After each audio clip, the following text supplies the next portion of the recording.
ஒரு இராணுவ ரீதியிலான சண்டை என்று வந்துவிட்டால் அந்த சண்டை இராணுவ ரீதியாகவே முடிவுறாவிட்டால் அது பேச்சுவார்த்தை மேசையில் தான் தீர்க்கப்படும்.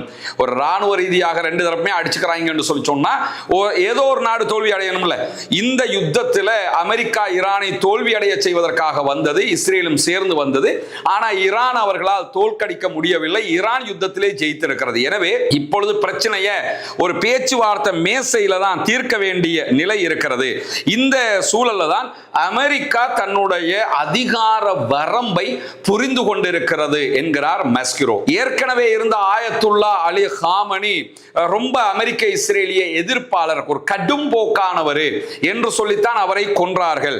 ஆனால் கடைசியில நடந்த விவகாரம் என்னன்னு கேட்டா, அவரை கொன்று அவரை விட கடும் போக்கான ஒரு குழு தற்போது ஈரானுடைய ஆட்சி கட்டிலில் அமர்ந்திருக்கிறார்கள். எனவே அமெரிக்கா நினைத்தது இனிமேல் நடத்துவதற்கு அசாத்தியமானதாக மாறி இருக்கிறது என்று சொல்லுகிறார். இஸ்ரேலுடைய மொசாதுக்கு உளவு பார்த்த குற்றச்சாட்டில் 21 பேரை ஒரே இடத்துல தூக்கி இருக்கிறது ஈரானுடைய IRGC.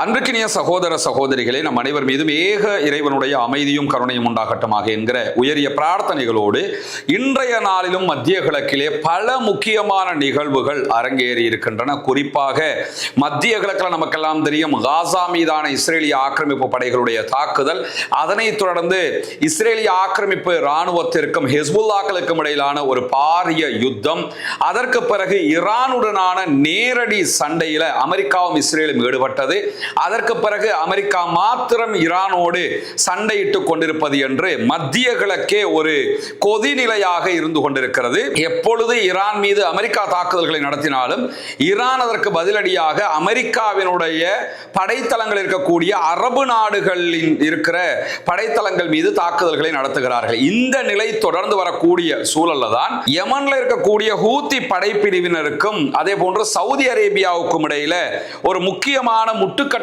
நிலை தொடர்ந்து கொண்டிருக்கிறது. சவுதி அரேபியா யமன்ல இருக்கக்கூடிய ஹவுதீஸுடைய நிலைகள் மேல தாக்குதல் நடத்தியதை தொடர்ந்து ஹவுதீஸ் சவுதி அரேபியாவுடைய கப்பல் பயணங்களுக்கு தடை விதித்திருக்கிறார்கள். ஹவுதீஸுடைய கட்டுப்பாட்டில் இருக்கக்கூடிய பாபல் மந்த பகுதிகளை கடந்துதான் சவுதியினுடைய கப்பல்கள் செங்கடலிலே பயணிக்க வேண்டி இருக்கிறது. எனவே எந்த கப்பலும் அந்த பகுதியில் போகக்கூடாது என்று சவுதி கப்பல்கள் மேல ஹவுதீஸ் தாக்குதல்களை நடத்துகிறார்கள். இதுவரைக்கும் சவுதியினுடைய 8 கப்பல்கள் மேல அவங்க தாக்குதல்களை நடத்தி இருக்கக்கூடிய இந்த சூழல்ல ஒரு விரிவான சண்டையை நோக்கி மத்திய கிழக்கு மீண்டும் ஹவுதீஸுக்கும் சவுதிக்கும் இடையிலான சண்டையாக மாற்றம் பெற்றிருக்கக்கூடிய சூழல்கள் இன்றைக்கு உருவாகி இருக்கிறது. இப்படியான சூழலில் தான் இன்றைக்கு வெளியாகி இருக்கக்கூடிய பல முக்கியமான செய்திகளில் முதன்மை செய்தியாக நம்ம பார்க்க இருக்கக்கூடிய செய்தி என்னன்னு கேட்டா, ஈரான் மீதான யுத்தத்தின் மூலமாக அமெரிக்கா தன்னுடைய வரம்பு எது என்பதை புரிந்து கொண்டிருக்கிறது என்கிற செய்திகளை இன்றைக்கு அல் ஜசீராவிலே கருத்துக்களை பரிமாறிக்கொண்டிருக்கக்கூடிய கத்தர்ல இருக்கக்கூடிய ஜார்ஜ் டவுன் பல்கலைக்கழகத்தின் இணை பேராசிரியராக செயல்படுகிற பால் மஸ்கிரோ தெரிவித்திருக்கக்கூடிய செய்திகள் முதன்மை செய்திகளாக இடம் பிடித்திருக்கிறது. காரணம் என்னன்னு கேட்டா, ஜார்ஜ் டவுன் பல்கலைக்கழகத்தினுடைய இணை பேராசிரியராக இருக்கிற மஸ்கிரோவை பொறுத்தவரையில சர்வதேச அளவில் புவியியல் அரசியல் தொடர்பான ஒரு அறிவாளியாக ஆய்வாளராக பார்க்கப்படக்கூடிய ஒருவர். அவர் இன்றைக்கு நடந்து கொண்டிருக்கக்கூடிய ஈரானுக்கும் அமெரிக்காவுக்கும் இடையிலான இந்த சண்டைகள் தொடர்பாக பேசுகிற நேரத்தில் தான் என்ன சொல்றாருன்னா, எப்பொழுதுமே ஒரு இராணுவ ரீதியிலான சண்டை என்று வந்துவிட்டால் அந்த சண்டை இராணுவ ரீதியாகவே முடிவுறாவிட்டால் அது பேச்சுவார்த்தை மேசையில் தான் தீர்க்கப்படும். ஒரு இராணுவ ரீதியாக ரெண்டு தரப்புமே அடிச்சுக்கிறாங்கன்னு சொல்லி சொன்னா ஏதோ ஒரு நாடு தோல்வி அடையணும்ல. இந்த யுத்தத்தில் அமெரிக்கா ஈரானை தோல்வி அடைய செய்வதற்காக வந்தது, இஸ்ரேலும் சேர்ந்து வந்தது. ஆனா ஈரான் அவர்களால் தோற்கடிக்க முடியவில்லை. ஈரான் யுத்தத்திலே ஜெயித்திருக்கிறது. எனவே இப்பொழுது பிரச்சனையை ஒரு பேச்சுவார்த்தை மேசையில தான் தீர்க்க வேண்டிய நிலை இருக்கிறது. இந்த சூழல்ல தான் அமெரிக்கா தன்னுடைய அதிகார வரம்பை புரிந்து கொண்டிருக்கிறது என்கிறார் மஸ்கிரோ. ஏன் அதை அப்படி அவர் சொல்றார் என்று சொல்லி சொன்னா, அமெரிக்காவும் இஸ்ரேலும் ஈரான்ல ஒரு ஆட்சி மாற்றத்தை உண்டாக்க நினைத்தார்கள். ஈரானுக்குள்ள அவர்களுடைய தலைவரை அவர்கள் கொன்றார்கள். புதியதொரு தலைவரை கொண்டு வர்றதுக்கு அவங்க ரெடியா வச்சுக்கிட்டு இருந்தாங்க. இது எதுவுமே அவங்களால செய்ய முடியாம போயிடுச்சு. முன்னாள் தலைவரை கொன்ற காரணத்தினால ஏற்கனவே இருந்த ஆயத்துல்லா அலி ஹாமனி ரொம்ப அமெரிக்க இஸ்ரேலிய எதிர்ப்பாளர், ஒரு கடும் போக்கானவர் என்று சொல்லித்தான் அவரை கொன்றார்கள். ஆனால் கடைசியில நடந்த விவகாரம் என்னன்னு கேட்டா, அவரை கொன்று அவரை விட கடும் போக்கான ஒரு குழு தற்போது ஈரானுடைய ஆட்சி கட்டிலில் அமர்ந்திருக்கிறார்கள். எனவே அமெரிக்கா நினைத்தது இனிமேல் நடத்துவதற்கு அசாத்தியமானதாக மாறி இருக்கிறது என்று சொல்லுகிறார். இந்த யுத்தம் ஆரம்பிக்கும் போதே பல பேர் இந்த கருத்தை வலியுறுத்திக்கிட்டு இருந்தாங்க. நீங்க யுத்தத்துக்கு போறீங்க, ஈரான்ல நீங்க நினைச்சதை சாதிக்க முடியாம போயிடுச்சுன்னு சொன்னா ஈரானுடைய கடும்போக்காளர்கள் இதைவிட அதிக கடும்போக்காளர்களாக மாறுவார்கள் என்று சொல்லி இருந்தார்கள். ஆயத்துல்லா அலி ஹாமனியை விட முஜ்தபா அலி ஹாமனி அமெரிக்க இஸ்ரேலிய எதிர்ப்பில் ரொம்ப உக்கிரமாக இருக்கக்கூடியவர் என்கிற செய்திகளுக்கு மத்தியில் அல் ஜசீரா தெரிவிக்கக்கூடிய இன்னும் ஒரு செய்தி என்னன்னு கேட்டா, ஐஆர்ஜிசியை பொறுத்தவரையில முஜ்தபா ஹாமனியோடு இணைந்து அவர்களும் ரொம்ப தெளிவான அதிகார மட்டத்தை கையிலே வைத்துக் கொண்டிருக்கிறார்கள். எனவே ஈரானோடு இனி பேச்சுவார்த்தை மேசையில் கூட அமெரிக்கா ஜெயிப்பது எந்த அளவு சாத்தியம் என்கிற கேள்விகளும் தற்போது எழுந்து வரக்கூடிய சூழல்ல தான் மத்தியஸ்த முயற்சிகளை கத்தரும் பாகிஸ்தானும் இணைந்து அமெரிக்காவுக்கும் ஈரானுக்கும் இடையில செய்து வரக்கூடிய சூழல்ல இன்றைய தினம் பாகிஸ்தானுடைய பிரதமர் ஷபாஸ் ஷரீப் திடீர் விஜயம் ஒன்றை மேற்கொண்டிருக்கிறார் சவுதி அரேபியாவுக்கு. சவுதி அரேபியாவுக்கும் யமனுக்கும் இடையில சண்டை. சவுதி அரேபியா யமன்ல இருக்கக்கூடிய ஹவுதிஸ் மேல அட்டாக் பண்ணுகிற அதே சூழல்ல ஹவுதிஸுக்கு சப்போர்ட்டிவா இருக்கக்கூடிய ஈராக்ல இருக்கக்கூடிய ஈரானுடைய ஆதரவு பெற்ற படைகள் மீதும் தாக்குதல்களை நடத்தி இருந்தது. இந்த நிலையில ஈரானுடைய ஆதரவு பெற்ற ஈராக்கினுடைய துணை ராணுவமாக இருக்கக்கூடிய ஈராக்ல இருக்கக்கூடிய கதாயிப் ஹிஸ்புல்லா படை பிரிவினர் சவுதியினுடைய எண்ணெய் குழாய்கள் மேலெல்லாம் தாக்குதல்களை நடத்தி வருகிறார்கள். அதற்கு இடையில சவுதி அரேபியாவும் பாகிஸ்தானும் ராணுவ ரீதியாக அக்ரிமெண்ட் போட்ட இரண்டு நாடுகளாக இருக்கிறார்கள். இந்த சூழல்ல தான் 2 நாள் பயணமாக பாகிஸ்தானுடைய பிரதமர் ஷபாஸ் ஷரீப் தற்போது சவுதி அரேபியாவுக்கு பயணம் மேற்கொண்டிருக்கிறார். சவுதி அரேபியாவுடைய பட்டத்து இளவரசரும் பிரதமருமாக இருக்கக்கூடிய முகமது பின் சல்மான் MBS அவர் நேரடியாக சந்தித்து பேச்சுவார்த்தைகளை நடத்த இருக்கிறார்.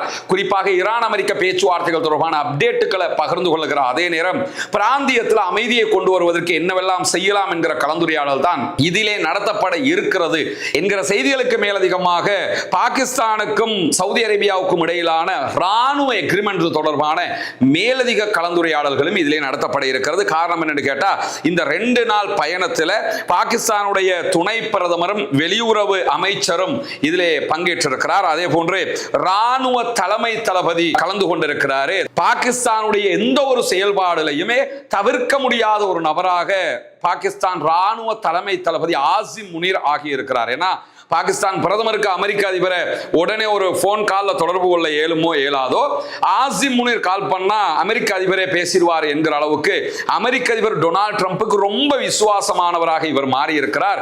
இன்னும் சொல்ல போனா ஈரானுக்கும் ரொம்ப விசுவாசமானவராக ஆசிம் முனீர் இருக்கிற காரணத்தினால்தான் இந்த பேச்சுவார்த்தைகள்ல ஈரான ஒரு ஏதோ ஒரு வழிக்கு கொண்டு வர்றதுக்கு ஆசிம் முனீரால் மட்டும்தான் முடியும் என்கிற நம்பிக்கையும் அமெரிக்காவுக்கு இருக்கிறது. அந்த அளவு ரொம்ப முக்கியமானவர் பாகிஸ்தானுடைய ராணுவ தலைமை தளபதி. அவரும் இந்த பயணத்திலே பங்கெடுத்திருக்கிறார். அதே நேரத்தில் பாதுகாப்பு படைகளுடைய தலைமை தளபதியும் இந்த பயணத்திலே சவுதி அரேபியாவுக்கு சென்றிருக்கிறார். அதே போன்று பல அமைச்சர்களும் இந்த தூதுக்குழுவிலே பயணித்திருக்கிறார்கள்.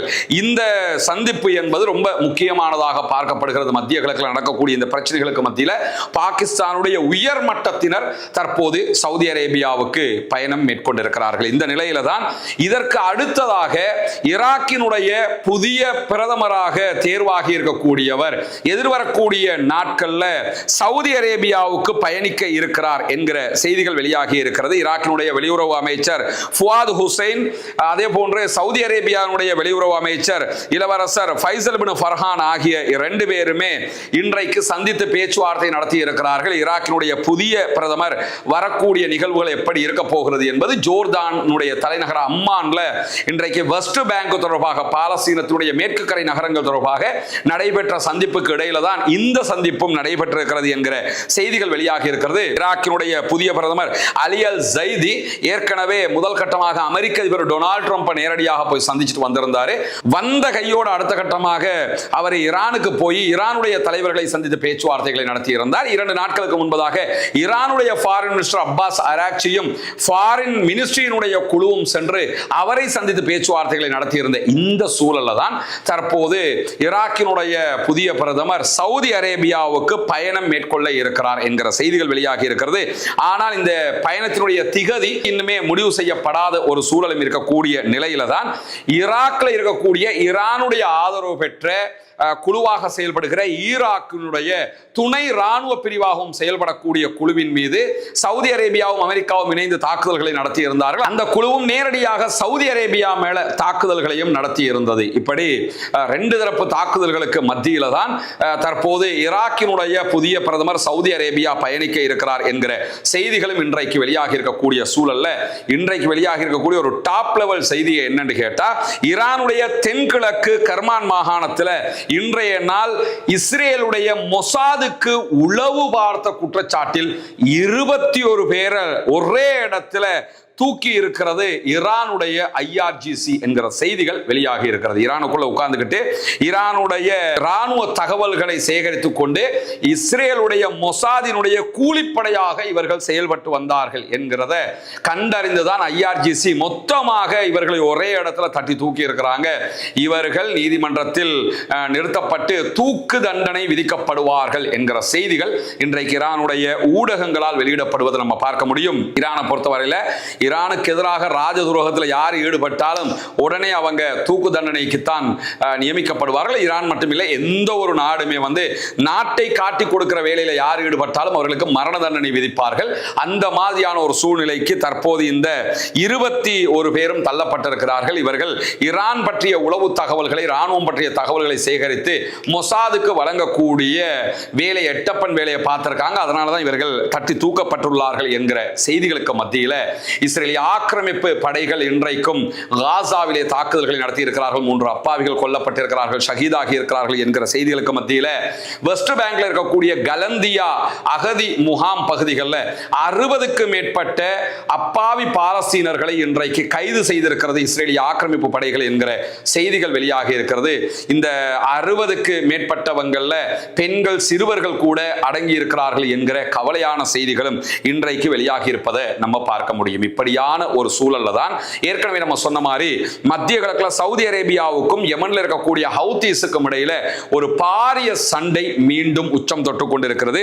இன்றைய நாள் சவுதி அரேபியாவினுடைய ஆதரவு பெற்ற யமனுக்குள்ள இருக்கக்கூடிய சர்வதேச அங்கீகாரம் பெற்ற அரசாங்கம் என்கிற குழுவினுடைய படைகள் மீது வெளிப்படையாகவே தாக்குதல்களை நடத்தி இருக்கிறது ஈரானுடைய ஆதரவு பெற்ற ஹூத்தி படைப்பிரிவு என்கிற செய்திகள் அதிர்ச்சி ஊட்டக்கூடிய வகையிலே வெளியாகி இருப்பதை நம்ம பார்க்க முடியும்.